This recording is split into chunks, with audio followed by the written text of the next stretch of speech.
Waxal Upopiazo. Upopiazo.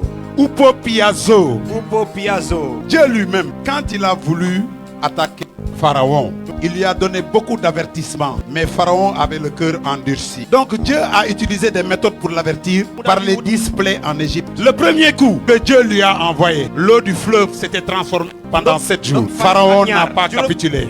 Le deuxième coup que Dieu a donné, c'était des grenouilles qu'il avait envoyées pulluler le pays. Pharaon a refusé de capituler. Le troisième coup que Dieu a donné, c'était l'invasion des moustiques que Dieu avait envoyé dans ce pays pour tuer le bétail et les hommes. Pharaon a toujours résisté. Le quatrième coup que Dieu a envoyé, c'était l'invasion des mouches. Les mouches ont envahi le pays, mais Pharaon est resté insensible. Le cinquième coup que Dieu a envoyé, c'était la peste. Dieu a envoyé la maladie de la peste qui a ravagé une partie de la population. Mais Pharaon a toujours résisté. Dieu lui a envoyé un sixième coup. C'était les ulcères. Il a frappé la population égyptienne d'ulcères. Pharaon n'a toujours pas lâché. Dieu envoya un septième coup. C'était la grêle. Mais Pharaon n'a toujours pas capitulé. Dieu lui envoie un huitième coup. C'était l'invasion des sauterelles. Pharaon refuse toujours d'abdiquer. Dieu lui envoie un neuvième coup. Pendant 3 jours, les ténèbres ont régné sur le pays d'Égypte. Mais Pharaon avait toujours refusé de capituler.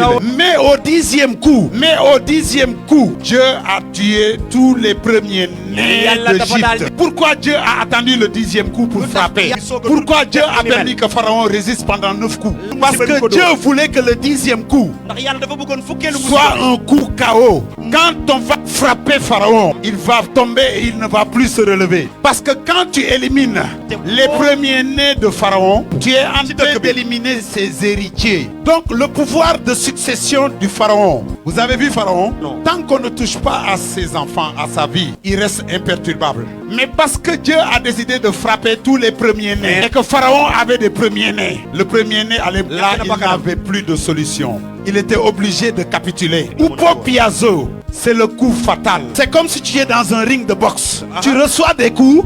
Mais Upopiazo, c'est des coups violents qu'on cible pour la tête. Tu vas tomber KO. Dans la vraie vie, dans la boxe, quand on veut mettre quelqu'un KO, c'est la tête qu'on touche. C'est la tête qu'on frappe. Parce que c'est la tête qui réfléchit. Parce que la tête est le centre de décision. Si tu veux terrasser ton Goliath, si tu veux terrasser ton ennemi, tu es obligé de frapper la tête de ton ennemi. Tu es obligé de le mettre KO afin qu'il ne se relève plus. Parce qu'avec le 10e coup, c'est le coup fatal. Dieu a dit, c'est la fin. Personne ne peut se lever pour dire qu'il y a prolongation. Vous n'avez pas compris. Quand Dieu dit c'est la fin, personne ne peut se lever pour dire qu'il y a prolongation. Quand Dieu se lève dans ta vie, il décide que ta souffrance va s'arrêter. Le diable est obligé de capituler. Il va capituler parce que c'est la décision de Dieu. Je suis en train de prier que tu agisses de la même manière devant quiconque s'oppose, résiste ou titube parce qu'il a reçu un coup. Que le coup fatal descende sur cette personne. Que le coup fatal atteigne ma cible. Upopiazo, l'esprit d'impudicité, L'esprit d'impudicité, l'esprit de débauche, l'esprit de pauvreté, l'esprit de pauvreté, l'esprit de malédiction, l'esprit de malédiction, l'esprit d'échec, l'esprit d'échec, l'esprit de non-accomplissement, l'esprit de non-accomplissement, les esprits méchants qui sont établis dans les lieux célestes. Aujourd'hui, Aujourd'hui,